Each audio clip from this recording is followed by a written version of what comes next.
So we'll have that. And what I'm going to do also is I'm going to take our transcript and I'm going to turn that into a blueprint. So your words are going to become a blueprint. And I'll share that with you before I send it out. And also we're going to change this. We're going to also turn this into a little video, cartoonish kind of video. So we'll have lots of different images and different modalities for people to hear what you have to say. And I haven't tried any of that, so I'm not going to guarantee anything. But you know me, we'll just try some of that anyway. So let's see. We're getting close here, and I'm not sure why we don't have more people signed up because we had almost 30. Good. Yeah, and sent out a couple of reminders. So we'll see I here. found that people usually play it right down to the minute.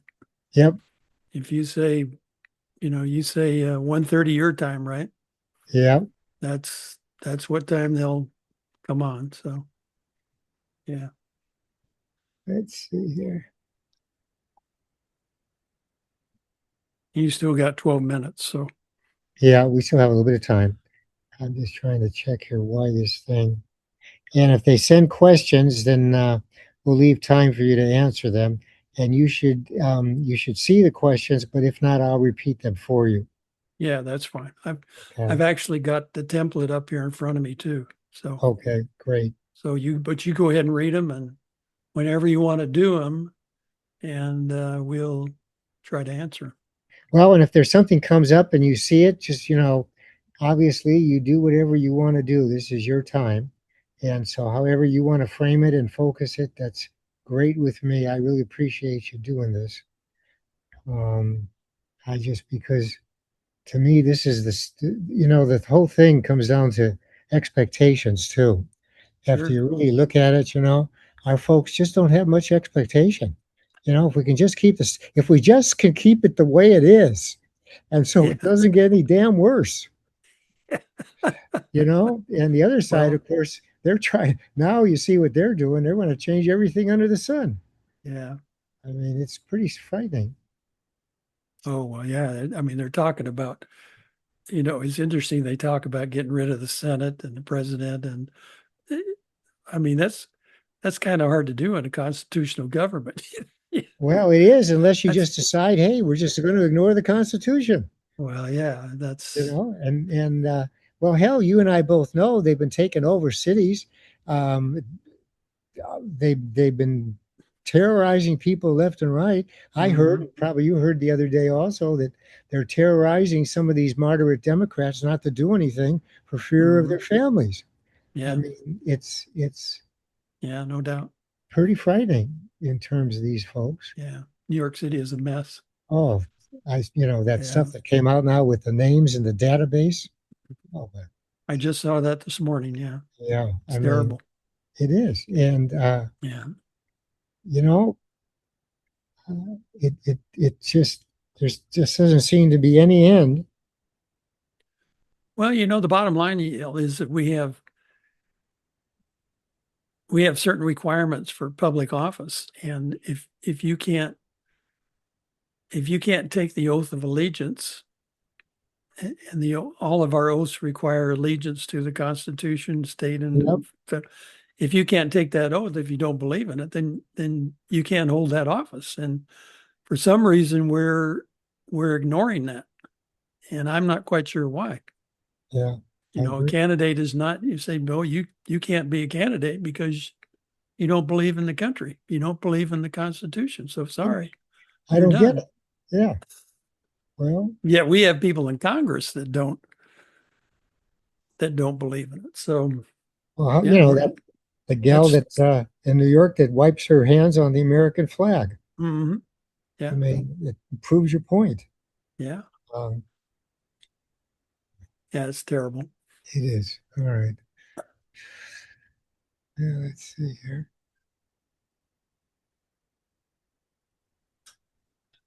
And You that still was, got 9 minutes. So yeah. I'm still trying to check something out here, though. I'll take a quick bathroom break and Okay, go ahead. you go ahead and get things adjusted, okay? I think I we're hooked shall. up fine. Okay, great. Thank you.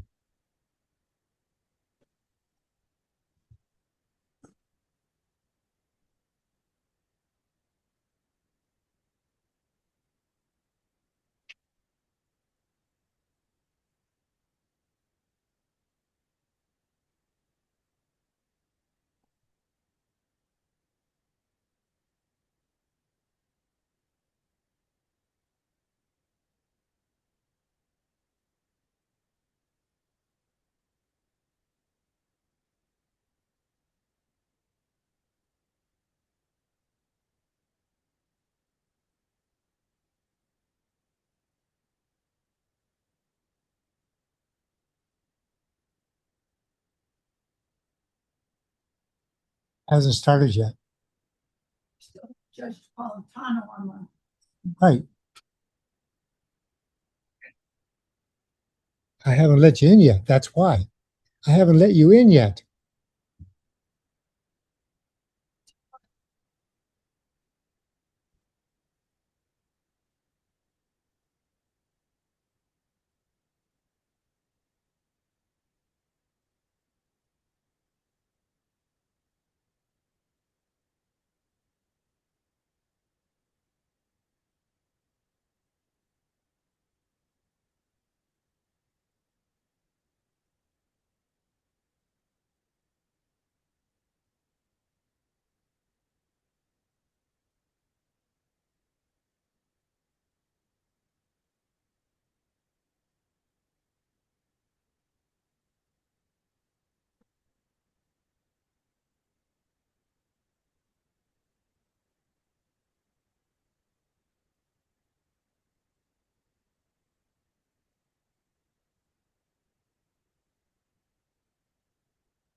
Okay.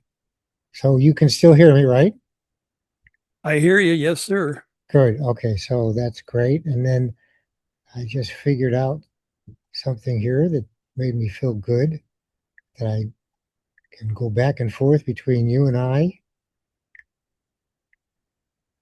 which was completely different than what ChatGPT said. ChatG ChatGPT said there were three dots, and I kept looking for those three dots. And then when I went back to him and I gave him, the image of what I was seeing, they Mhm. said, "Oh, no, we made a mistake. There are three dots." I'm telling you, I sure hope no life and death is pinned on ChatGPT. Do you use AI much at all? Yeah, we're using it to. We did an interesting thing. We got a tip from Kim Commando, um, and we used it to evaluate our medications. Uh-huh. What times you should take them, and is there any interactions we should be aware of, and Right, right. concerns, and all of that. And it actually laid out a pretty nice little plan for both of us. We're pretty close to what we were doing anyway, but there were a couple of subtle things Couple that of things. that changed. So that was an interesting exercise. So, Okay. and we're All right. playing a lot with pictures, you know. Yeah. Okay. All right. Well, we're getting close. I think I'm going to start letting people in. Yeah. It's really good to do research with. When you're researching a state budget, it'll lay it all out for you, you know. Give me a summary of the Arizona Yeah. state budget. It'll go through all that for you, so you don't have to do all that research. Yeah. No, that you're absolutely right. Yeah. Recipes. It'll give you recipes if you want to think of something good to cook Something for good the to night. eat. Yeah. Okay. All right.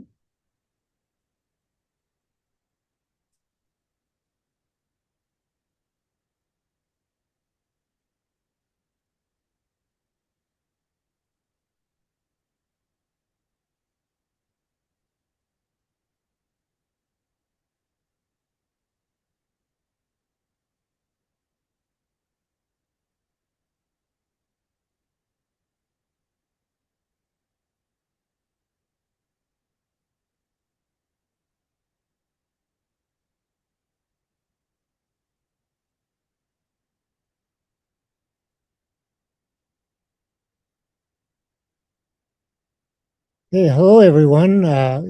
Can you see if you can see us and hear us? You can let us know in the chat by putting a number 1.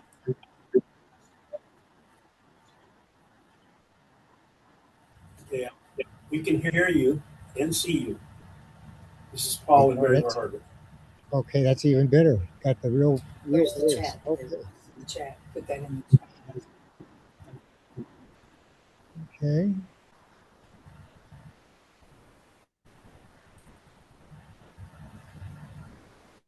Well, Don, you were right. Everybody's coming right at 1:30.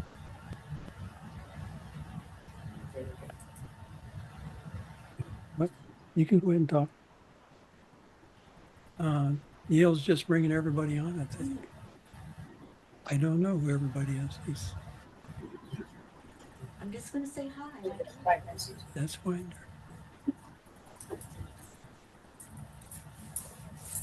Who's that woman? I don't know.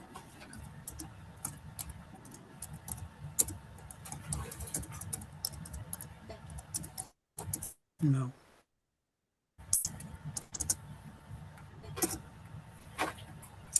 No. I don't know what they're doing. They're not doing anything. They are.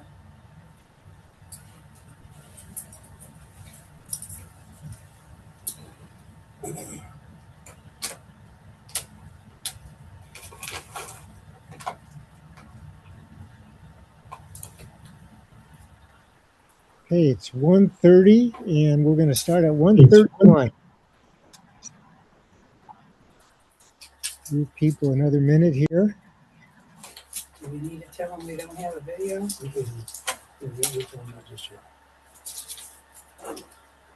Hi, Angie.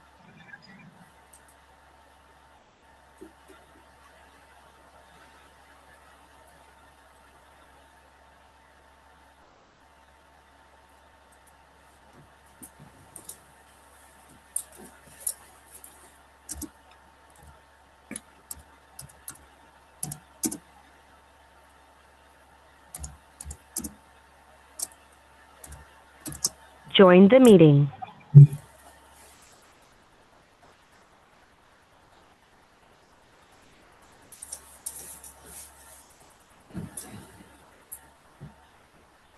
Would you get us, please? I will, Lily. Thank you.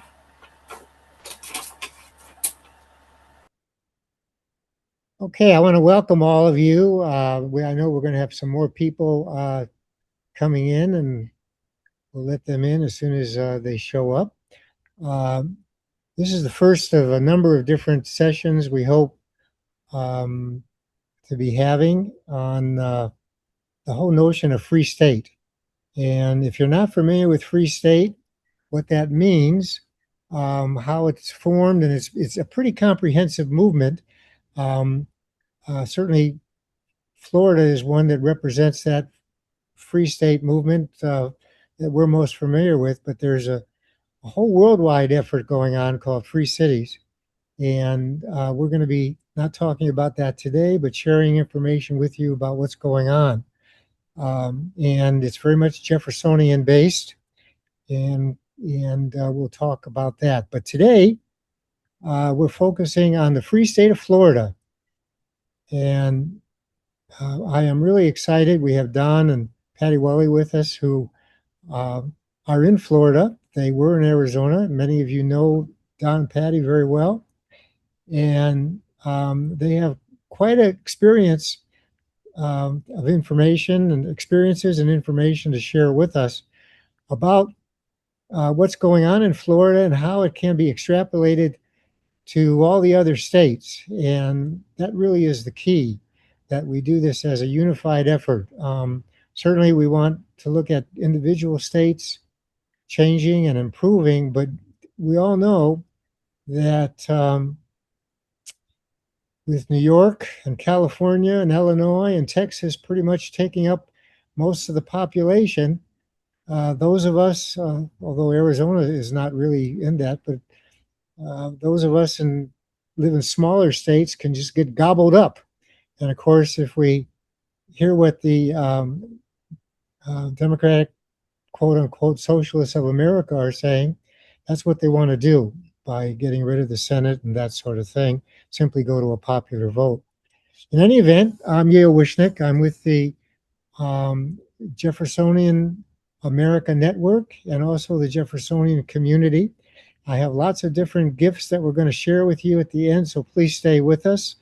And without further ado, I'm going to now introduce Don and Patty. And I've known Don and Patty for a long time.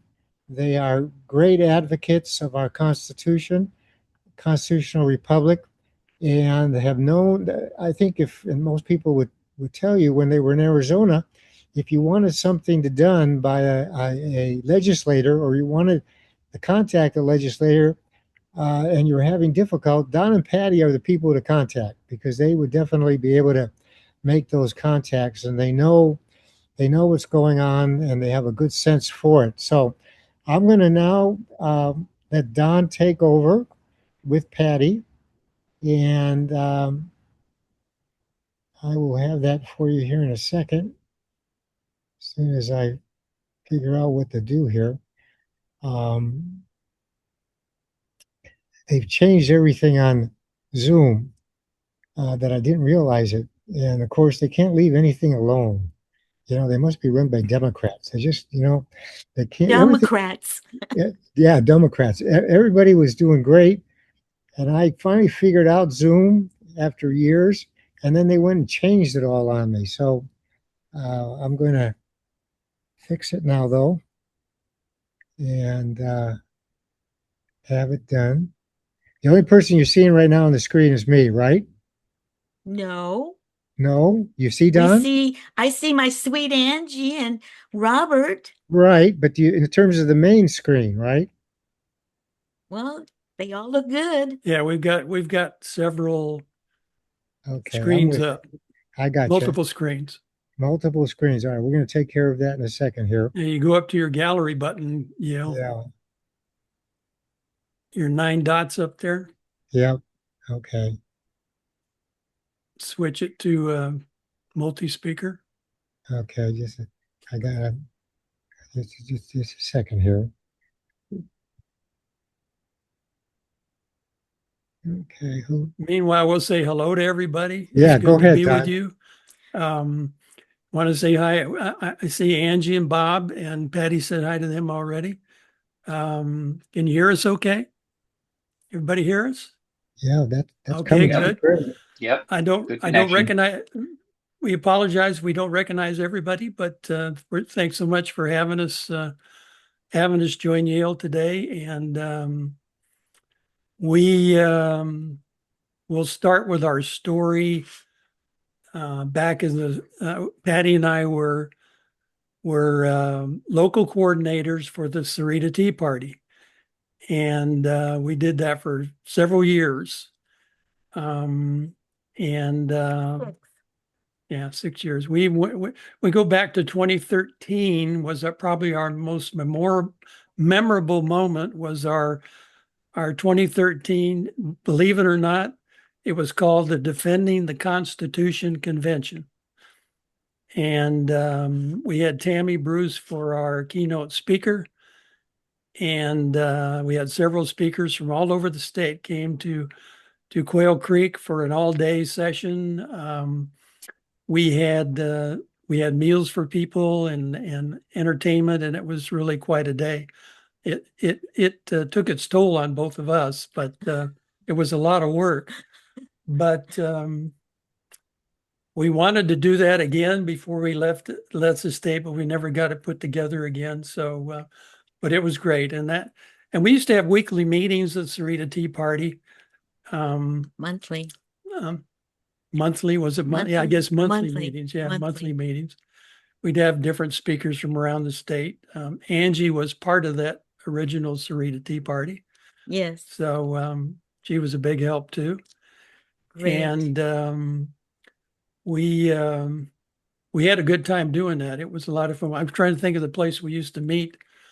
It's that bar. We used to meet at that hamburger bar place over. Yeah, they had good food.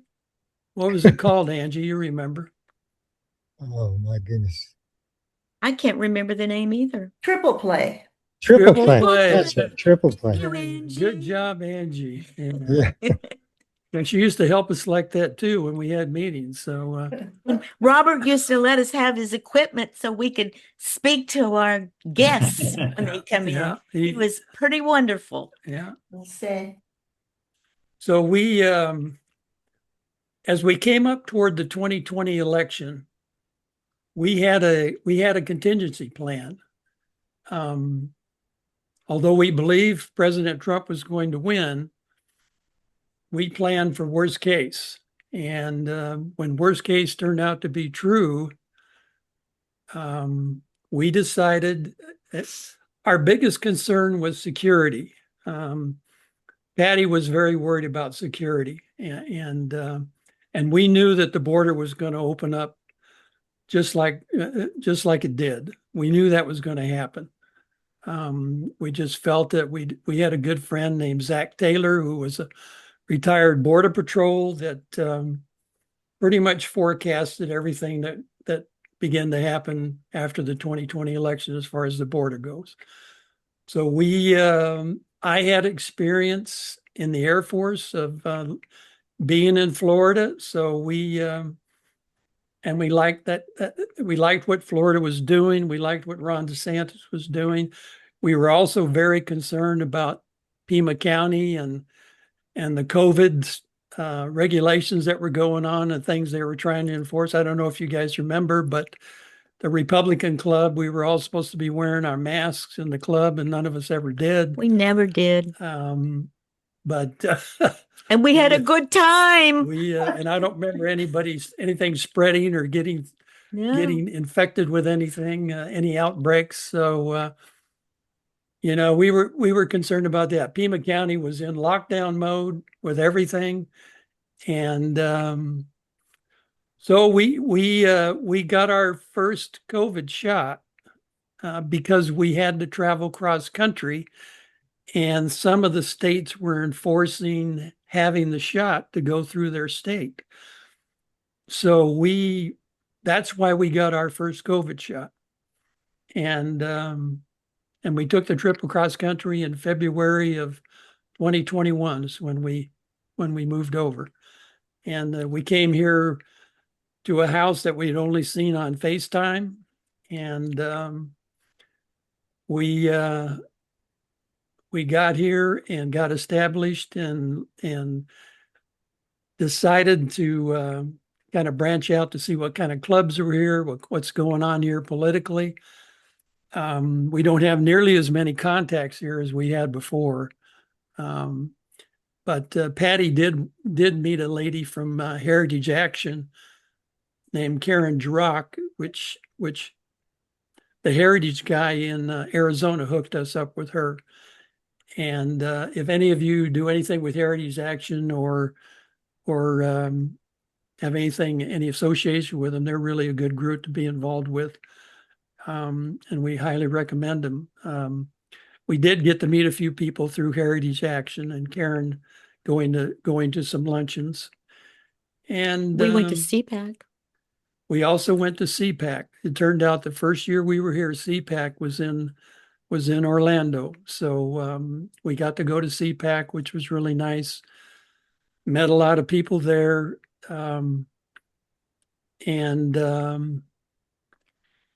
We met our future governor, Byron Donalds, and we're going to see him at the end of the month, him and Ashley Moody. So we are excited.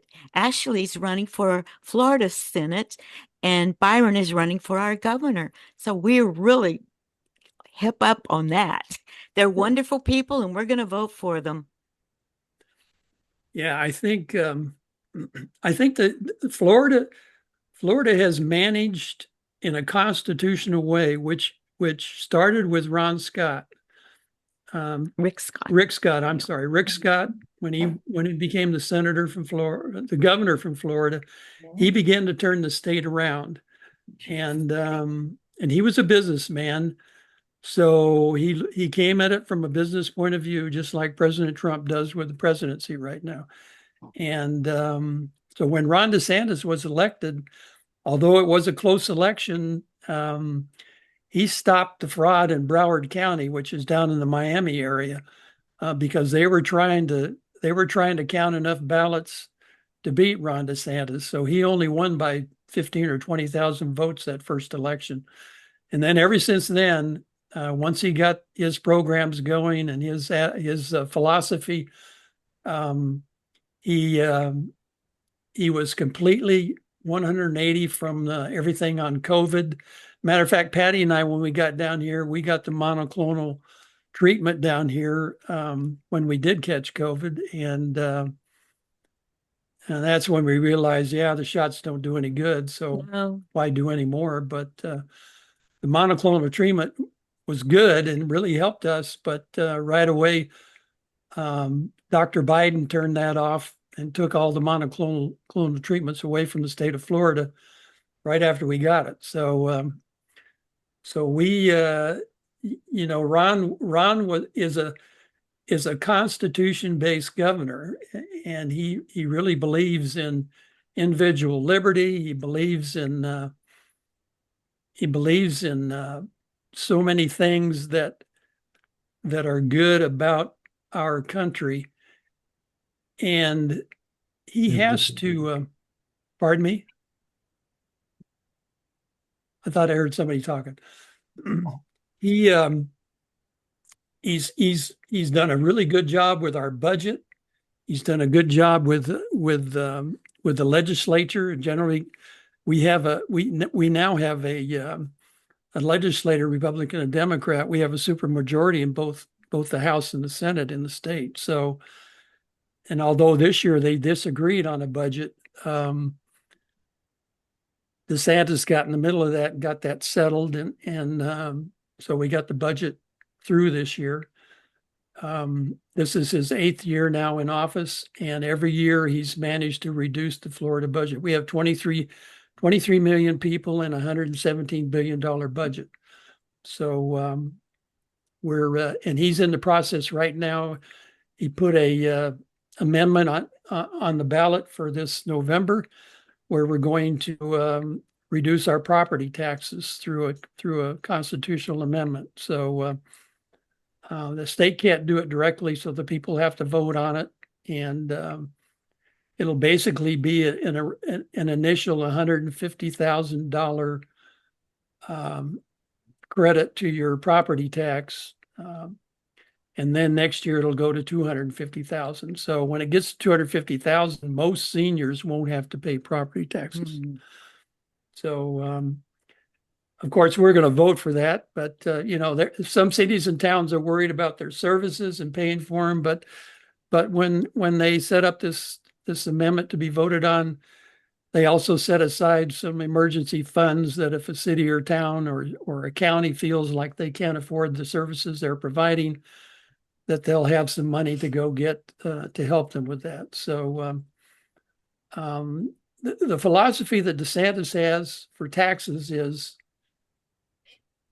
we want the out-of-staters to pay our taxes. We want the snowbirds and we want the visitors. And of course, we have a huge tourist industry. We want them to pay our taxes. So we have no state income tax.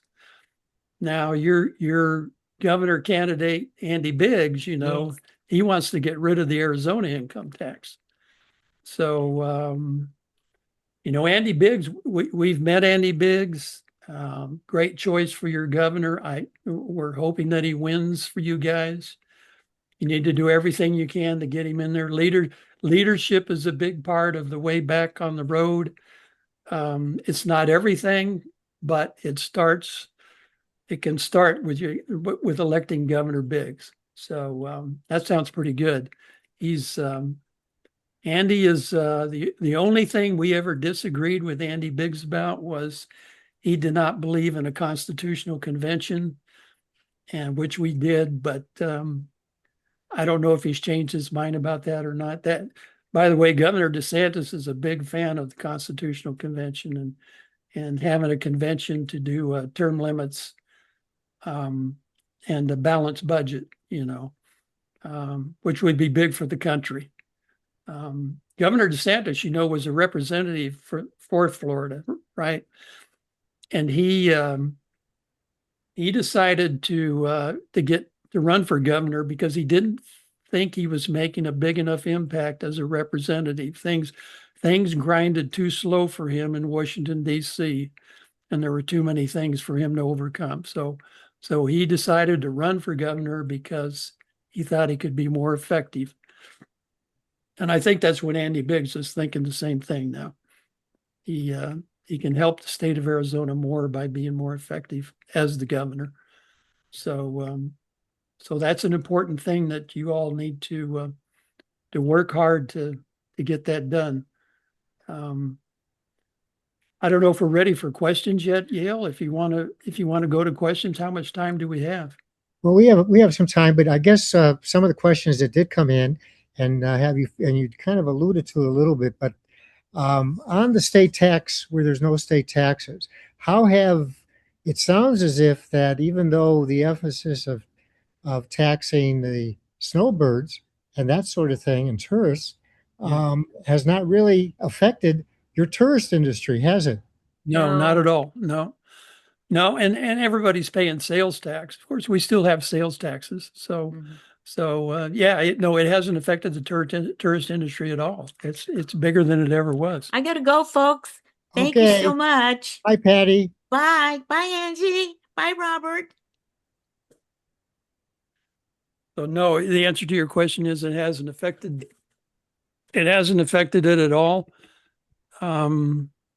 Tourist industry is going great guns, cruising, cruises. I mean, they have so many cruises going on now out of Tampa and Port Canaveral and Miami and even Jacksonville has cruises now. So yeah, it's big industry along with the space industry down in Cape Kennedy, they call it now, but it's called Port Canaveral. No, it's going great guns. And even though, Ron DeSantis came down hard on Disney for their woke attitude, people are still going to Disney and going to Disneyland, going to Disney World, and they've sort of backed off on some of those things. He's got a leash on them now. So it's interesting. I don't know if in Arizona you've heard about any of this, but they have found many, many child predators working for the Disney company and arrested them, right? I mean, it's up in the hundreds. So we always wondered, we don't know what Disney does for background checks, but they're not doing a good enough job because you don't hardly want child predators working in a place like Disneyland. So, So they have big efforts by the sheriff departments in both counties down there to go after sex trafficking and child predators. So any other question? Anything else, Yale? Anybody got anything? Yeah, there's several we have here. On the property taxes, what does it look like? What's the polling look like on reducing property taxes the way you described? Well, I think it's pretty popular among seniors, of course. Everyone being on a fixed income, as you all well know, many of you are too. And but property taxes, just having them would be pretty nice. They've gone up. The reason that DeSantis has gone after property taxes, they've gone up probably 30% in the 5 years we've been here. But the county budgets have not gone up 30%. Mm-hmm. So they've been doing audits of all the counties, finding out where they're spending money and what they're doing with all this money, sort of a state Doge effort on the counties, right? Yeah. And there's a guy that leads that effort, and that's been pretty effective. So, but I think it's popular among seniors. I think other the younger people have to be convinced that their city services are not going to be affected if those property taxes are reduced like that. So Well, yeah, there'll be a that's- campaign about that. Yeah, that's the thing that, I guess is the biggest scare tactic, that if Oh, we yeah. reduce taxes in any way, that services are going to be really reduced. The police won't come, the fire won't come. Yeah. You're going to be laying in the street dead or dying because no one's going to come and help you. But it sounds as if that's simply a myth. That's Oh, yeah. and Sure. that one of the things that I think you're finding out, and what somehow we can get this message out to the other states, obviously Arizona, is that they're spending too much money to begin with. And that's the reality, comes down to it. When they have a blank check, they pretty much can do whatever they want. And now they have to really, you want to control budgets, stop giving them all the money. Yeah. That really comes down to it. So are there forces now trying to reverse, now that DeSantis is out, going to be leaving, is there a vacuum, his vacuum or his departure? I know you have a good guy coming up, but is there much force now trying to turn the clock back? I don't think so. I see. I want to welcome Bob Johnson to this. He's down there in the corner. I see Bob. Yale Bob Johnson is a former attorney from Minnesota, and he and I have had several discussions about politics, and he's well versed in all of these things. But I don't think we're going to backtrack any. I really don't. I don't sense that among anybody. I mean, sure, the Democrats, they're fighting to backtrack stuff, but I think we'll hang in there, and I think we'll support, and I think we have the candidates for governor that will keep the ball rolling. So my opinion is no. I don't think there's going to be any. I don't think we're going to backslide any. Last question I have, and then we'll open it up. In terms of seniors, I think we've always known that seniors are the group that is concerned the most, and in some ways doesn't feel like it's their time. They paid their dues. They don't need to get out there and do all of the things that need to be done. It's for the middle class people that are just working their way up. How is it, because you live in a senior community, or I don't know, that's an accurate description, I suppose. But in any event, what's their interest? What's the involvement with seniors that you've come in contact with in terms of their action, their getting involved, those sorts of things? This is the Villages is the largest senior community in the country. About, I don't know, 70,000 houses, maybe 160,000, 170,000 people growing every day, growing south. It gets longer and longer to drive to the other end of the Villages. But I think I sense that there's sort of three camps. There's a camp that's very, very active in politics, and we have several Republican clubs. We have We have the Federation of Republican Women. There's at least 2 or 3 of those in the villages. There's a GOP club. There's a MAGA club. So there's a lot of things to be involved in and do. We're covering 2 or 3 different counties. So each part of the village is supporting different candidates. Not only at the national level, but at the local level and state level. And then there's a camp that, there's the camp of some Democrats. I have to say there are some Democrats in the villages. Not as many, I don't think, as people think there are, but we do have a large veteran population. We have the largest American Legion in the country, post 347. So there are a lot of veterans in the villages. And then I think the third camp is the camp that, and this kind of drives me crazy, and I know Bob Johnson and I have talked about this. It's the group that they say, well, we can't talk politics. I can't talk politics with this friend. I don't want to offend somebody. I don't want to, I really think the Democrats talked us into being that way. They try to influence you to say nothing. Okay. If you don't say anything, then you can't defend your position, or you can't state your position, or you can't argue with them. And so you just be quiet and kind of take it and hope for the best, kind of, I guess would be your attitude. So I think there's a camp that really, really thinks that way, right? Just don't say anything. And now I know in personal relationships, that's probably a good way to go. There are some personal relationships that have been affected by politics in recent years, and I understand that. But among friends, I don't know. I tell Patty all the time. I say, if someone comes up to me and says something, okay, I'm probably going to respond, right? They say something about Republicans, or say something negative, or say something stupid, that I'm probably going to respond to that. And I'm not gonna just turn my cheek and turn the other way and forget about it. So, and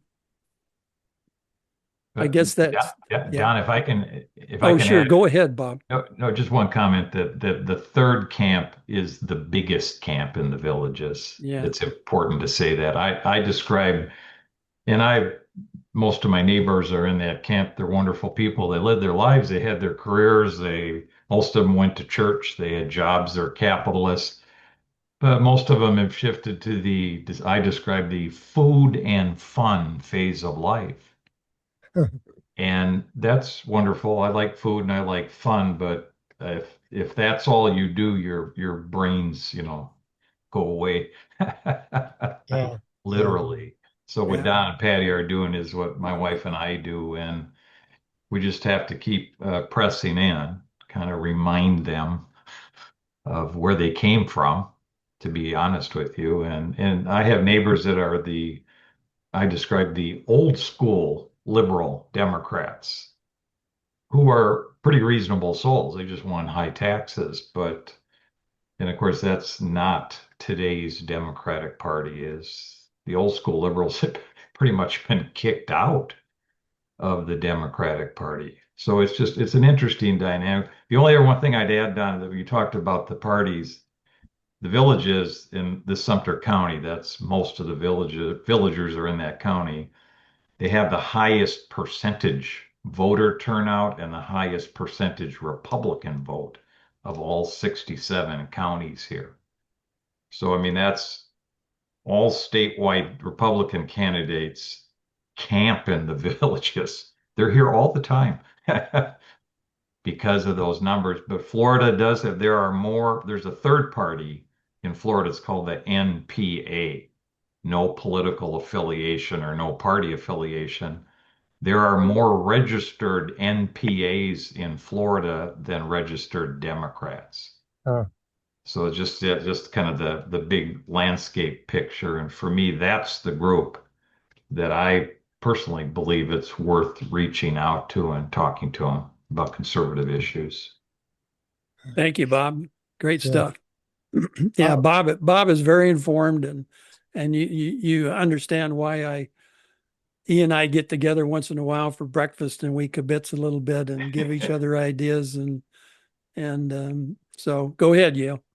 well, I'm just going to say, both you and Bob, in terms of the groupings that you've talked about, one of our biggest challenges, of course, is getting folks motivated, stating the obvious, but that's not that can be something that we can really evaluate, especially when you can categorize in these kinds of groups that you just have. And when we think about seniors, they've kind of had similar life experiences. Especially, I would think in the villages, they're successful to a lesser or greater degree. They've had success. They've worked hard their entire life, and they know what this country is about and its potential and its opportunity. So you have different groups now who are willing to do lots of stuff, and then you have, I like what you said, the food and fun group, which is a nice way of saying it, I suppose. But you know, is it? I guess this is the question that I would open to both of you, and then anyone else that wants to comment on this. Are we? Relationships are key, and Don, you mentioned that as well. If my friend's involved, or my wife, or my husband, or son or daughter, whoever it might be, then that's going to influence me some. But is there a what's in it for me also, or is that kind of dissipated at this point? Have we gotten to the point of our demographic where there is really no more what's in it for me? When I was younger, I said, I wanted the opportunities, whereas now I don't really need a what's in it for me. I just want to keep things status quo. It's the latter one. I have no doubt about that. It's not a what's in it for me, in my opinion. It's not that. I think it's the because people are not plugged into the truth and what's going on, and we don't have a media anymore in America, so there is no kind of reporting of the facts going on. So for me, the challenge and what I do is, and I'm sure Don and Patty do, you have to get the truth out to people of what's going on. I've got two neighbors that have Trump derangement syndrome, serious cases. Very smart, two women. One of them was a top executive at an international insurance brokerage, but she's got Trump derangement syndrome. I don't talk about Trump. I talk to her about issues. She knows that boys can't get pregnant. She also knows that biological males should not compete against females. So for me, it's a reminding her of the Democratic Party where it's gone to today. So it's not even necessarily promoting Trump because I can't get by that irrational, emotional shield Nobody can. thrown up. But they know, they know the Democratic, and they know the Democratic socialists are communists and they do not believe in con. So anyway, so for me, it's pushing substance to them, frankly, to make them confront in their own minds that don't let your hate for Donald Trump kind of dictate voting, you know, anybody but him, because you're going to get a communist if you do that. Yeah. Yeah. Anyway, Yeah. so that's kind of my approach to those people. Um, okay. Open it up to questions. You want to unmute yourself and just burst out a question if you'd like, please. That would be great. Just go ahead and do it. We know people have questions. Hey, thanks, Yale, for making this happen, and thank you for the Bob Darren input from Florida. My interest was piqued at the idea of being able to doge at a county level. So you said you got into two counties deep. Were they blue to begin with, or were they already red as far as leadership? Because you know all about Pima. Yeah, as far as I know, I believe a state senator named Blaise Inglesia was put in charge of the Doge efforts.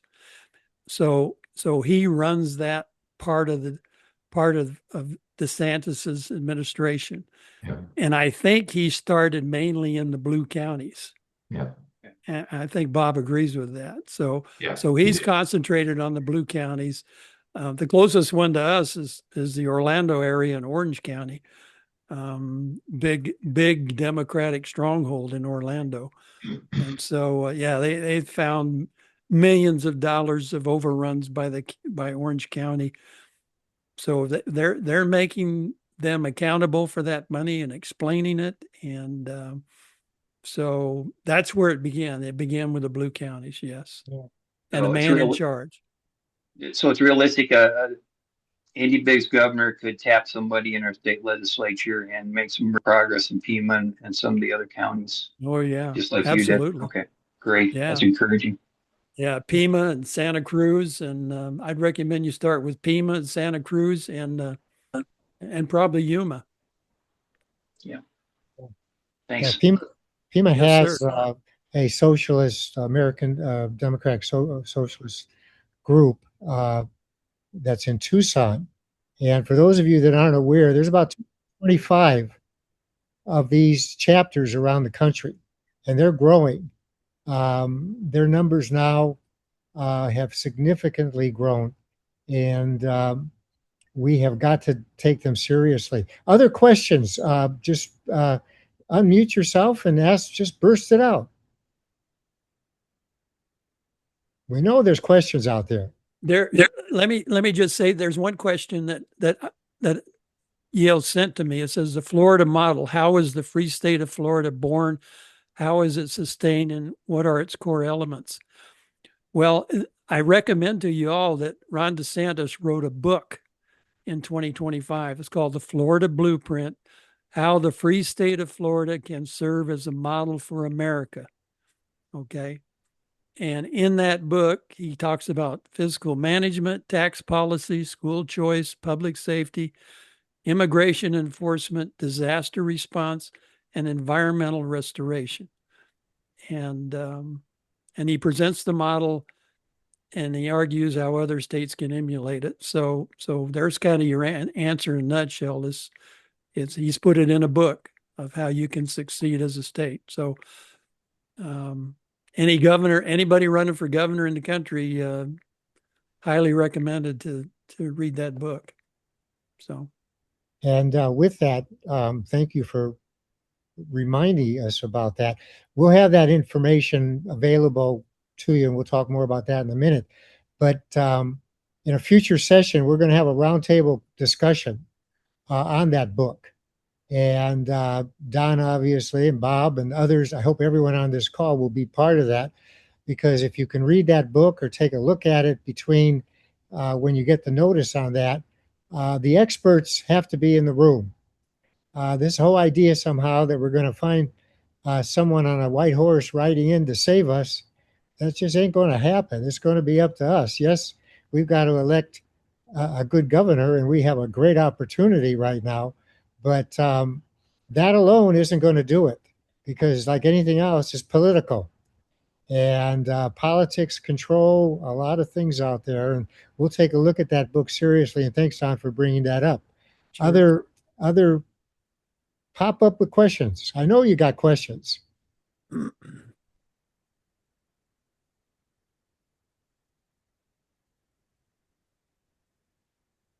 Angie, you got a question? Robert, you got a question? How about we go to, there was a question from a former West Palm Beach resident. Is she on? I don't know if she's on or not. Go ahead and ask. Go Okay. ahead. Go for it. She said, I am amazed and appalled at my new home, Arizona. Its failure to have election results the day of the election. Oh, yeah. What is the best cure? Hmm. Now, have they stopped counting for your primary, your recent primary? Did they finally stop counting? I think they finally did, didn't they? How many days did it take? I can answer that. I worked the polls. Go ahead, Jeff. Go Um, ahead. yeah, one of the best changes they made this past year was Republicans in particular would hang on to their mail-in ballot and they'd want to bring it in on election day and drop it in. And Right. the thought process always was my ballot's going to count the same as everybody else's, but Mhm. they hadn't gone through signature verification. Right. So what would happen would be in the case of Maricopa, there's thousands and thousands of ballots. They had to go through signature verification, Mhm. and you can only do that so fast. So starting Yeah. in this primary, we had two boxes. They walked into the familiar, I can just drop it and go and recognize that it's not going to count till after. But for the first time, we were allowed to signature verify as part of the check-in process. Anybody that Good. walked in with a mail-in ballot, and I don't know about anybody else, but it seemed like all the results were in and pretty solid just a couple Right. hours after the polls closed. So Yeah, huge improvement. that's good. Yeah. The other thing I'd recommend is what we do in Florida is the early voting. Florida starts counting the ballots as soon as they come in the early voting, and they release tabulations every day. And so when you get up to election day, everything that's been mailed in has already been counted. So the only thing left to count is what people do bring in on election day, and they do the same thing. They recommend you do the signature verify when you walk in and get it taken care of, right? And get your vote counted. So that really helps get the vote in because we have 23 million people and we're done at 9 o'clock at night in the state of Florida. Everything's counted and we know who the winners are. So Yeah, I think it's a similar process here. They will release how many Republican or Democrat ballots have been in, but they're not allowed to release the result, of course, until after the polls close. yeah, So Right. yeah, yeah. yeah, Okay, good. good. So Okay. John, Don, do you have any more questions that we sent that you wanted to Let me see here. that have not been answered? There was a question about get out to vote and messaging. I am really not the best person to talk about getting people out to vote. I don't think phone calls and cards are very effective. Just my personal opinion. I don't, people won't answer the phone and, and the cards, they just throw them away as soon as they get them. So you get so many of them, but I don't think flyers are very effective. I don't think the phone's I think the big thing now is social media. And just communicating with your friends. If you have friends that vote and they're Republicans, communicate with them Yes. and talk to them about the candidates. Who you would vote for, who you think they should vote for, who are the best candidates. We have some friends that still contact us from Arizona. We don't know a lot about the ballot anymore, who's on the ballot, but we research it a little bit and they say, who should I vote for? We say, well, here's what we recommend. But, I think that helped. I think communication is a big thing. And you all know who Jim O'Connor is. Yes. Jim O'Connor, who used to be in the Corporation Commission in Arizona. I think he finally retired from public service. Good for him. But he always sends out his ballot recommendations every election. And if you can get on his mailing list or know somebody that is on the mailing list, he'll happily send that to you because he's very knowledgeable about candidates. So, But Don, if I could add one comment on that, sure. get out the vote, and it's something that I'm spending a fair amount of time on right now.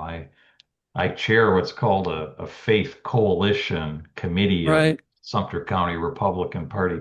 I just think an untapped source of voters are people that go to church. And you all have heard the numbers. If 50% of people that go to church are registered, and of that 50, maybe 50% vote, so 3 out of 4 We have 17,000 churches in Florida. I know that's the number. And that's over 10 million people attending those churches. Well, if 75% of them are not voting, so I believe that it's any of the outreach efforts to encourage churches, pastors to speak, just to get people registered, would is productive time. Yeah. Agreed, totally. Yeah. Yeah. And that's kind of that's a policy thing where people in churches, you as a churchgoer, our pastor believes in arguing policy. He will stand up for policy. He stood up for when we had a abortion. We had an abortion amendment on our ballot 2 years ago, like Arizona did, right? Yeah. And we voted it down. It did not meet we have to have a 60% threshold, and it didn't make it. So we voted down basically unlimited abortion. Great. Yeah. So he will stand up. He sent a letter out to our congregation about it and asked them to vote against abortion. And we had some church members actually leave the church because of that. But he will stand up for policy things, not political things, but policy. And policy usually swings. The right policies are on the right side in this case. Yes. We have the right policies and they don't. So yeah, and Bob makes a good point. He and I have had this conversation about getting churchgoers to come out and get them registered, and the ones that are registered somehow get them to vote. Present to them as the church believes you have a civic duty. Yes, you do.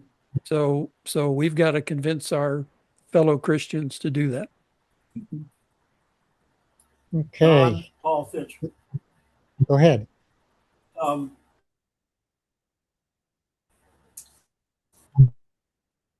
Is anybody familiar with the Black Robe Regiment? The Black Robe Regiment was the name the British gave to the clergy in the states or in the colonies because they were pushing the freedom and liberty and secession from England, and they were very effective in getting people to volunteer to join the militia and the Continental Army to fight for freedom during the Revolutionary War.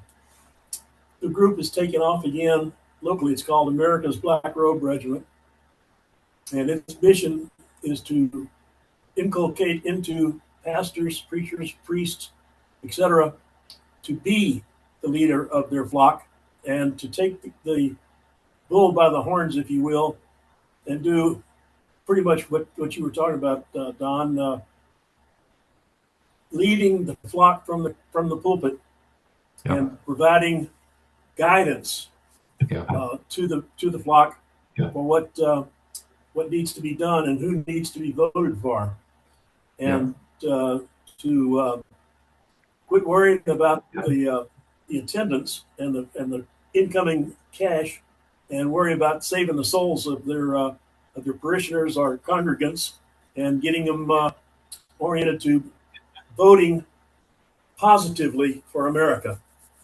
Amen. And they can be reached at BRRUSA.org.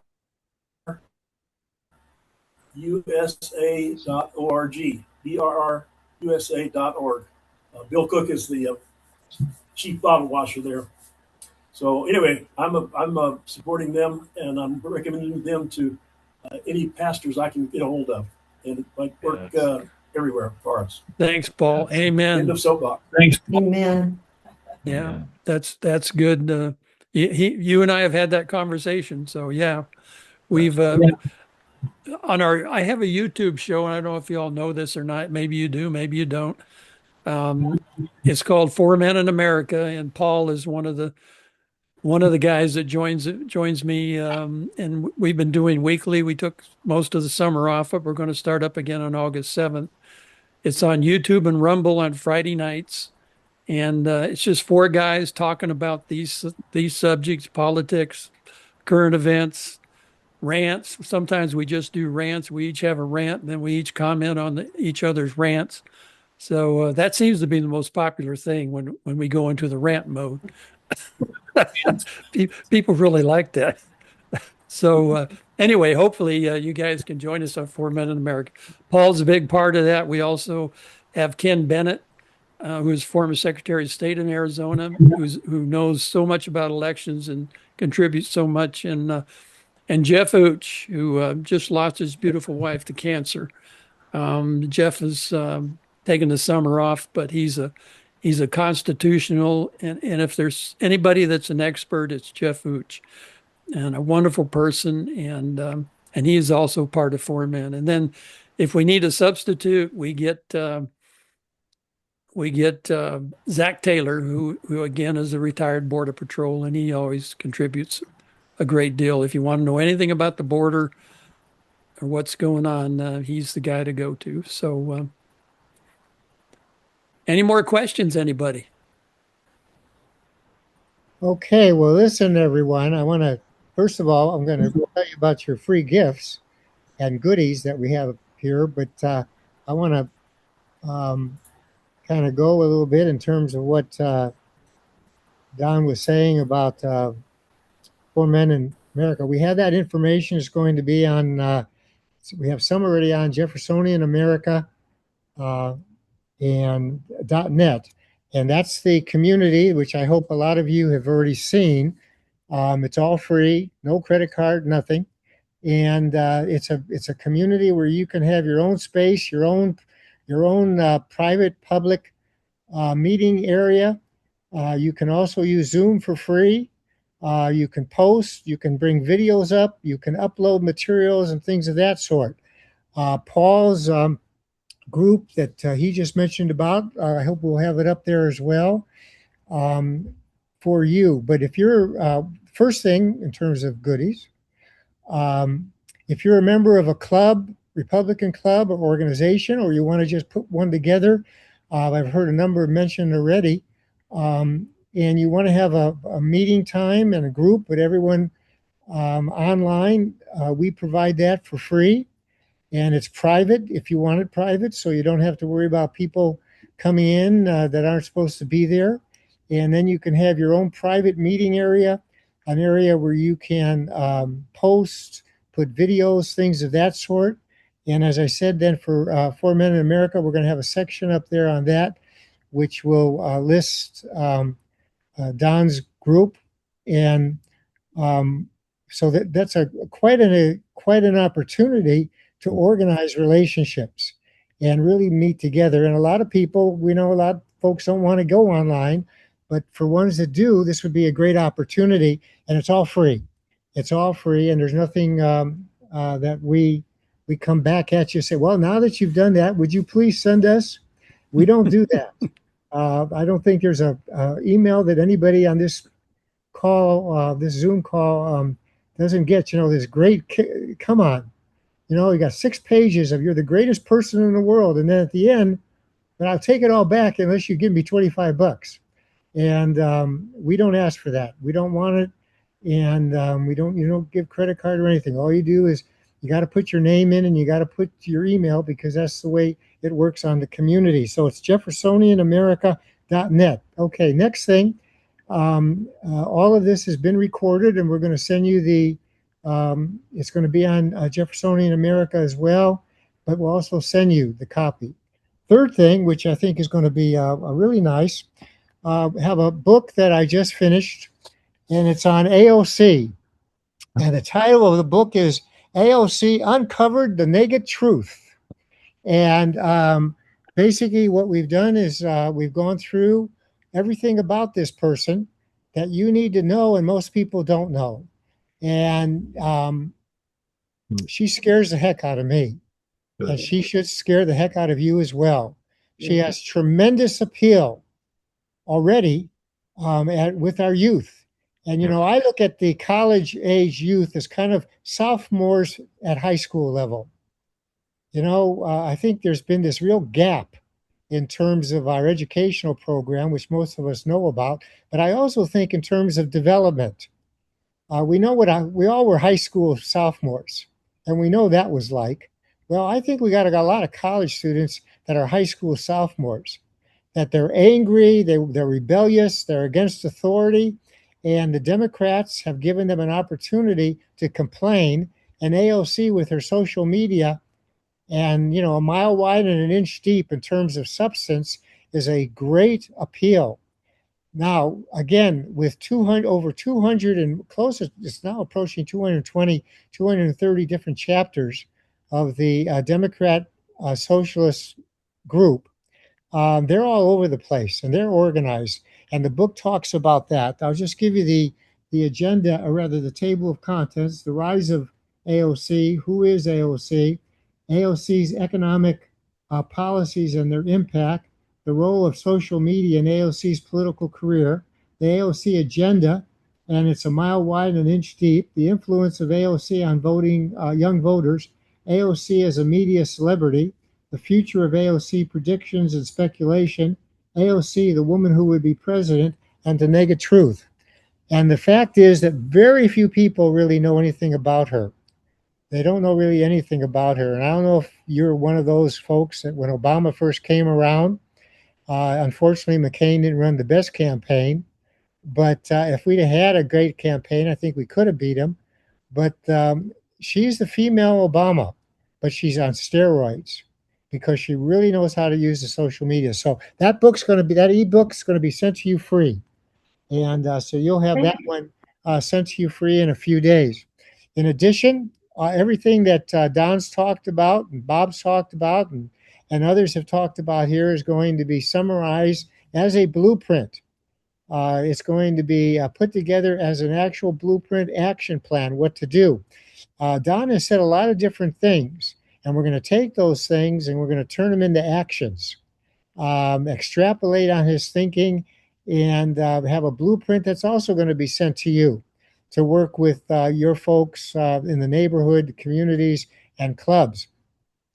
And in addition, we will be sending out information dealing with what's coming up in the next few weeks and month.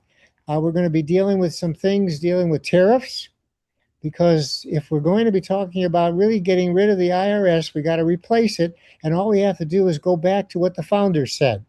Tariffs worked for them. And Trump's the genius that he is. By adding to tariffs, the idea if you produce your automobiles, for example, in the United States, you don't pay a tariff. What a great idea. And we'll be looking at ways that we combine, and I know a lot of you know this, the fair tax with tariffs, trying to come forth with some different ideas. Ron DeSantis' book that Don mentioned, we're going to be sending out summaries on that as well. So lots of free stuff, lots of information. It's all going to be coming to your emails. And if you have any other questions for Don, we'll put you, is okay, Don? We'll put your contact information. Yeah, absolutely. Yeah, Sure. you can get a hold of Don directly and he'll get back with you. But the most important thing is on Jefferson America net, if you haven't gone there yet, Jefferson Community, please go there, sign up, because that way you'll get all this information. I want to thank all of you. It's what, 2:30? 2:30. That? I don't think you go to too many meetings where we go right to the end, right? So and we stay with it. So I want to thank all of you for attending. I especially want to thank Don for taking. Thanks, everybody. Patty. And again, we'll record all this, get it all to you. And if you have any questions, get back to us. Thanks very much, everyone. Thank Thank you.